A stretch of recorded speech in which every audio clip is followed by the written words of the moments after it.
These are 10 things I wish I knew before I started wrestling.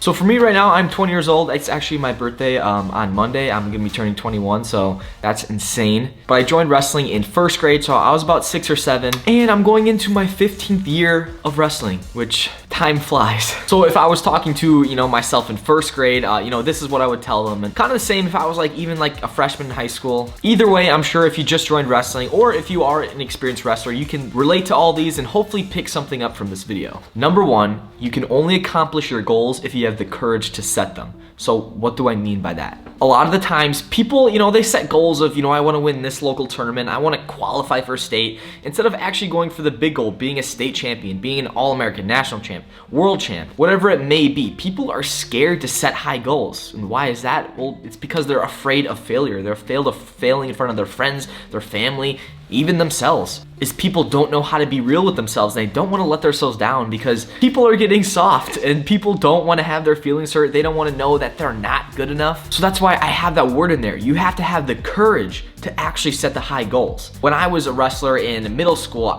it was my biggest goal to be a high school state champ. I knew I could make it. I could, make it to state. I knew I could place, but could I win it? That's something I really wanted to test myself at. And you guys can watch back, on my journey if you are new to the channel. But I didn't end up making it to state my junior year after placing the year before. And then I go into my senior year, absolutely dominate and end up winning state. So if I hadn't set that goal, there's no way I was gonna hit it. Think about in basketball, soccer, any sport. If there's no goal, if there's no basket, you can't score. Same thing with your goal in wrestling. If you don't have something to aim for, you're never gonna hit it. It just doesn't make sense. Number 2 is if you master the basics, you will be better than 95% of all wrestlers. When I was younger, and I see people all the time just DM me and comment saying, Cayden, what are some moves I can do for this tournament? What are some new moves I can do? The reality is everyone that's texting me these things want to be better. They want to win tournaments. But the thing is that it's not more moves. It's the depth of the good moves, like the single leg, the double leg, the front headlock, the snap down. I mean, it's simple things that you always learn right off the bat, and you get really, really good at them. Look at Jordan Burroughs' double leg. He hits it on everybody. He doesn't have an array of crazy repertoire of moves he hits. It's because he's so good at a couple things. And as we know, was it 6, 7 Olympic world titles? But even thinking it on a middle school, high school level, if you have that one move, for me, it was kind of my fireman's. And I hit that all high school and the slide by. I just hit those 2 pretty much. And I think I'm proof that you can be a state champ with a couple moves. The key is you have to master it. You have to do things over and over and over again. It's that repetition. And it's not just lazy repetition, it's focused, precise repetition. Tip number 3 is learn how to hand fight harder, better, sooner. So what does that mean? Well, first off, you have to hand fight harder, and especially I learned that kind of the hard way coming to college,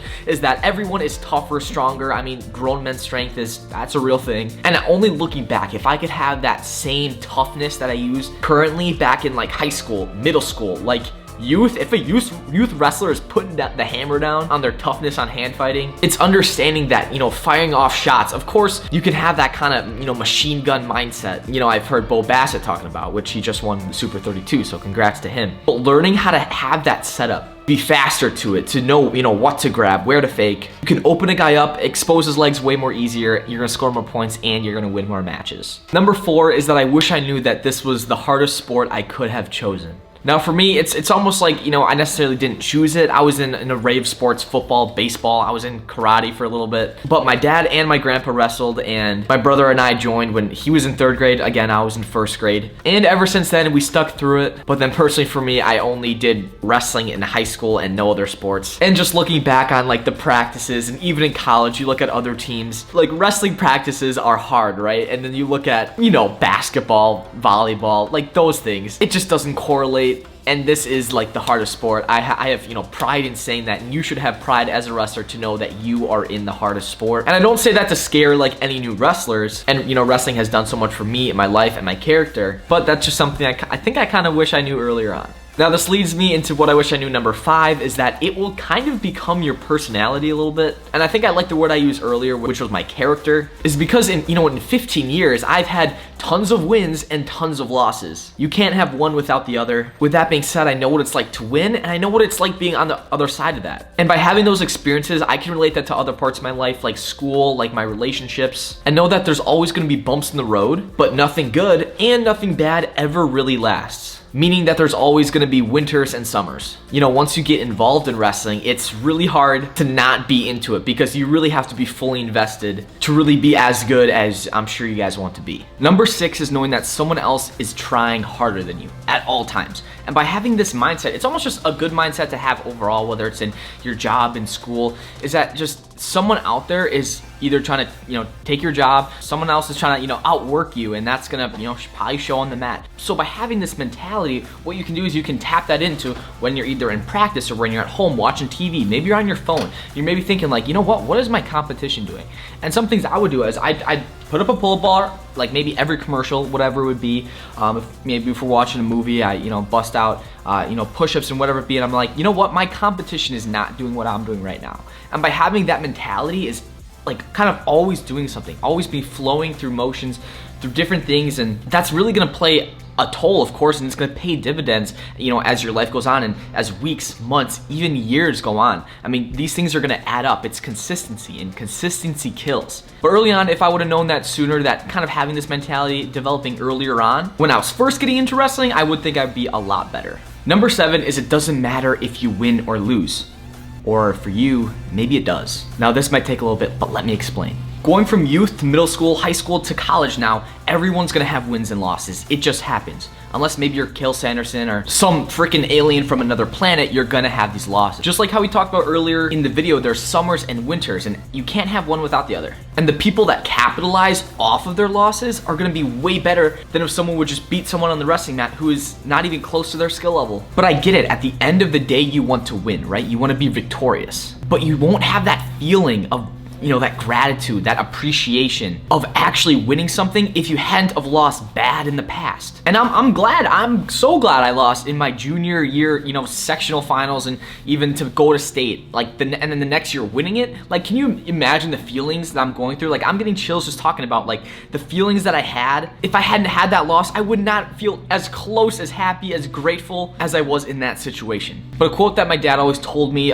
just growing up, is that it's not if you win or lose, it's how you win or lose. And if you can use this perspective throughout your life, you're definitely gonna be successful in any area you go to. Number 8 is that I wish earlier on I would have my dad or someone film more matches and then even record me in post-match interviews. Like, if I would have that content in the past, for me, being a wrestling content creator, that would be like a gold mine of content that I could just reuse, recycle, and being this is my match versus this guy, and now I'm wrestling him in this match. And it's just to see the two interlocking. And also it's good for you, even for you guys, if you guys don't have a channel or whatever, to record your matches, and then that night or maybe the next day you can go look over them with the coach, go over things that you did well, go over things you need improvements on. And that's the way you guys are gonna get better. It can't just be keeping your mind like a file organizer, because if you do that, you're gone, you're lost, right? So by having that visual and actually thinking about wrestling as a student perspective, like you would in school, you're definitely gonna see a lot more gains than if you hadn't. Number 9, and this is the big one for me, is that to realize that you are more than just a wrestler. This might even sound cliche, but in High School Musical, when Troy Bolton, when he was doing basketball and then he wanted to be in the musical, he said to his dad, I don't want to be just the basketball guy. And a lot of times, I really feel that in my life, because I don't want to be just the wrestling YouTuber, wrestling content creator. There's more to me that all of you guys do not know. And I wish I could kind of show the other side and show kind of different things I do. But again, I'm kind of to blame because I have chosen to more go in the wrestling route of content and what it may be. And I get questions asked after wrestling, what am I gonna do? What's my YouTube channel gonna be? Am I even still gonna be making videos? The answer, of course, is yes, I love making videos, but it doesn't always have to be about wrestling. And then for you guys too, if it consumes your life, especially early on, just know that wrestling is not number one. Think about your faith with God, think about your family, you got your school, you got your friends. At the end of the day, wrestling is just a sport. You can say if it's a lifestyle, but at the end of the day, it's just what it is. And finally, what I wish I knew earlier on as a wrestler, if I could look myself in the eye as a first grader, first tying his shoes for the first time, walking into that wrestling room, is I'm gonna tell that Cayden, everything will work out. It has to. There's no other exception. And this goes with everything in life. For instance, let's take two people, right? One person wants to have a safe, secure life, and they're gonna be put in a corner, right? Either their family, society, it's gonna put them in their corner. They're gonna be safe, they're gonna be sheltered, they're gonna be fed, they're gonna have water, and they're probably gonna live to what? 100 years old. And they're safe. They're safe in that little corner. They don't want anything new. And then you got this person over here. Let's say they're only gonna live to 30. But that person is adventurous. They go out, they have different goals, they have high goals. They are focused, they're driven, they have relationships. They have all these different things that I know we as all humans need. I'd much rather be the adventurous guy that actually lives 30 years instead of the one who's just surviving 100. And tying it back to it will all work out is that 5 years will pass the same time for both of them. But I'd much rather live 5 years of living than 5 years of surviving. And even if I lose a wrestling match, nothing changes. I have my family, I have my friends, I got food, I got shelter, I got clothes on my back. You are gonna find a way to make it work, even if you're not gonna wrestle in college or beyond, even if you don't make it to state your senior year. At the end of the day, you're your own person. It's up to you to accomplish your goals, and there's no other way. It has to work out. There's no other choice. Wow, but that is gonna end off the video. I think I dropped a lot of gold nuggets for you guys here. In the comments, let me know what I missed. Something you would tell your younger self before you started wrestling. Now, if you guys do want to support me and the channel, just liking the video is amazing. And also if you guys would subscribe, but I also have a Patreon. Shout out to all my Patreon members that support me over there. And we're literally a week away from our inter-squad duel, so that's gonna be my first match back. So I'm excited to put the singlet back on, toe on the line, and get scrapping. I hope you guys are ready for this wrestling season as much as I am. Thanks for watching. We'll see you guys next video.